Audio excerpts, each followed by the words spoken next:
இது மகிமை நேரம். இயேசு கிறிஸ்துவின் இனிதான நாமத்தினாலே இந்த 4வது நாளுக்காக உங்கள் அனைவரையும் வாழ்த்தி வரவேற்கின்றேன். இந்த வாரம் முழுவதுமாக நாம் எது கர்த்தருக்கு பிரியம் என்ற தலைப்பிலே நாம் தியானித்து கொண்டு வருகின்றோம். இந்த நாளில் கூட எது கர்த்தருக்கு பிரியம் என்று சொல்லி நாம் தியானிக்க இருப்பது நீதிமொழிகள் 21ஆம் அதிகாரம் 3ஆம் வசனத்தில் நாம் பார்க்கின்றோம். என்ன பார்க்கின்றோம்?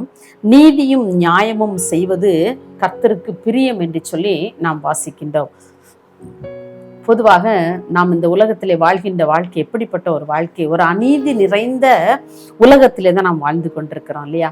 எந்த துறைகளை, எந்த டிபார்ட்மெண்ட்டை எடுத்துட்டாலும் கூட அதுல நீதி நியாயங்களை எதிர்பார்ப்பது ரொம்ப கடினமான ஒரு காரியமாக இருக்கின்றது. ஆனால் தேவ பிள்ளைகளாகிய நாம் நீதியும் நியாயமும் செய்கிறவர்களாக வாழ்வதுதான் கர்த்தருக்கு பிரியம் என்று சொல்லி வேதம் கற்றுக் கொடுக்கிறது. நாம் அநீதி நிறைந்த உலகத்திலே தான் வாழ்ந்து கொண்டிருக்கிறோம். அநீதியான மக்கள் நிறைந்த உலகத்திலே வாழ்ந்து கொண்டிருக்கிறோம்.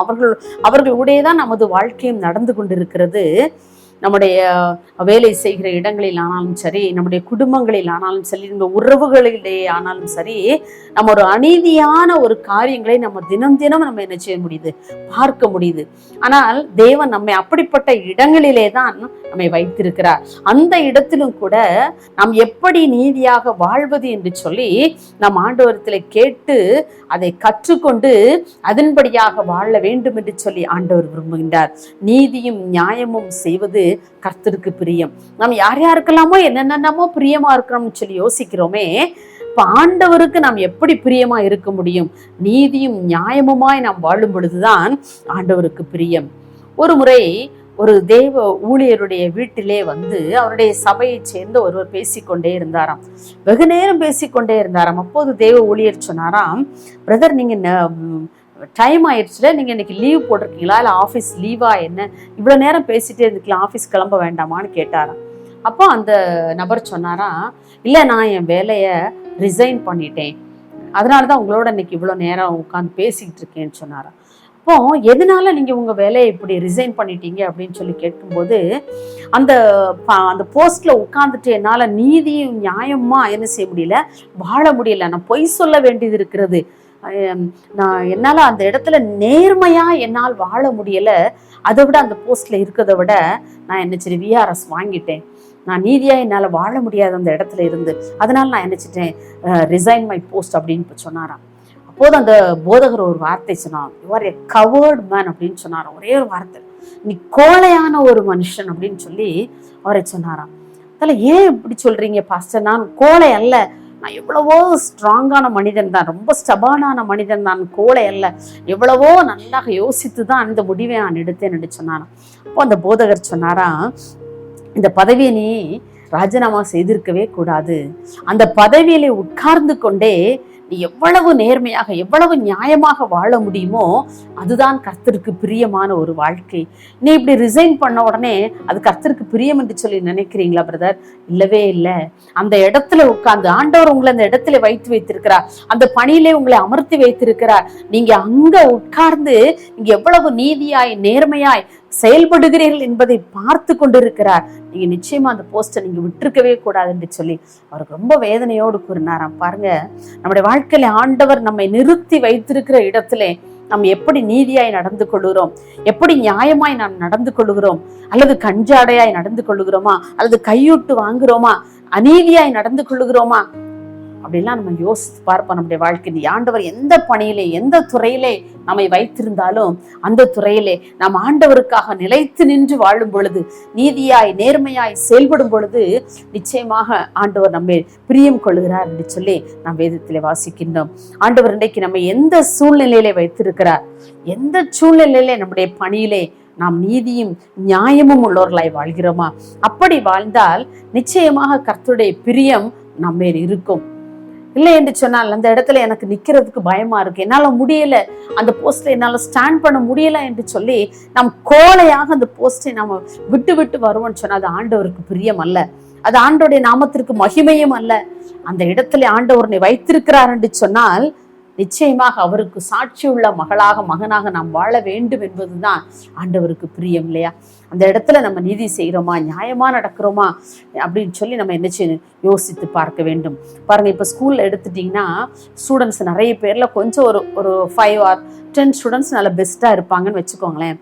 அப்போ நம்ம அந்த பெஸ்ட் ஸ்டூடெண்ட்ஸுக்கு தான் நம்ம அதிகமான முக்கியத்துவம் அதிகமாக கொடுப்போம் இல்லையா? மெட்ரிக்லலாம் பார்த்தீங்கன்னா அந்த பெஸ்ட் ஸ்டூடெண்ட்ஸ் எல்லாம் தனியாக நினச்சிடுறாங்க, பிரிச்சிடும். கடைசியில் கோச்சிங் நடக்கும்போது அந்த பெஸ்ட் ஸ்டூடெண்ட்ஸ்க்கெலாம் தனி கோச்சிங்காக இருக்கும், ஆவரேஜ் ஸ்டூடெண்ட்ஸ்க்கெலாம் தனி கோச்சிங்காக இருக்கும், பிலோ ஆவரேஜ் ஸ்டூடெண்ட்ஸ்க்கெலாம் தனி கோச்சிங்காக இருக்கும். இந்த மாதிரிலாம் வச்சு என்ன செய்வாங்க, நடத்துவாங்க. ஏன்?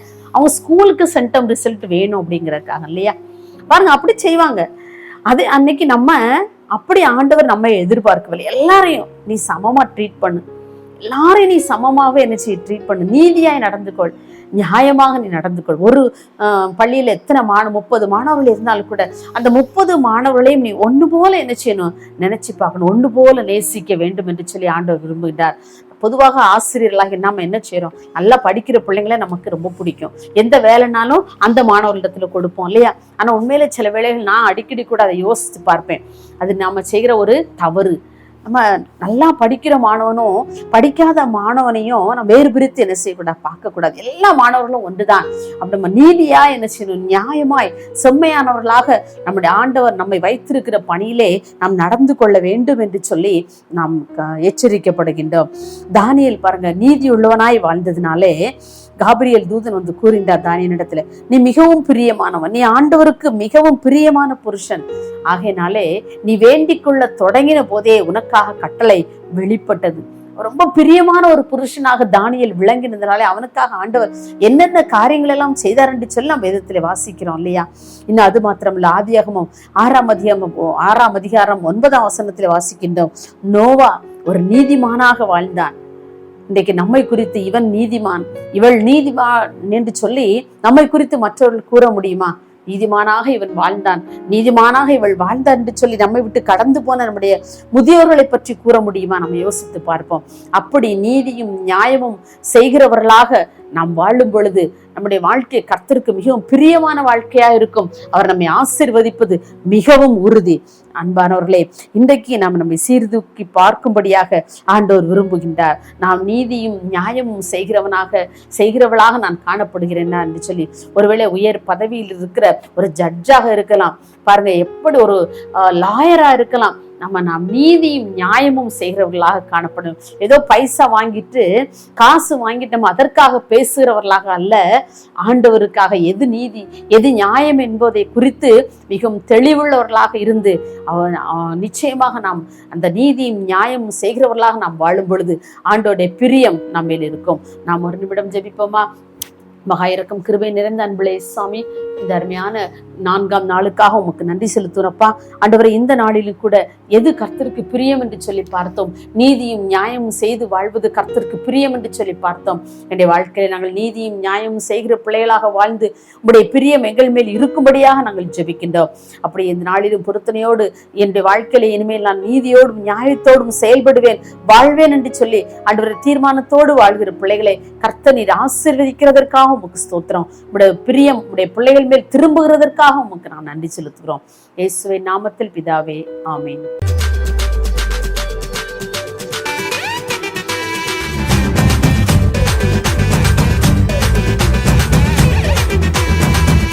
மகிமை மகிமை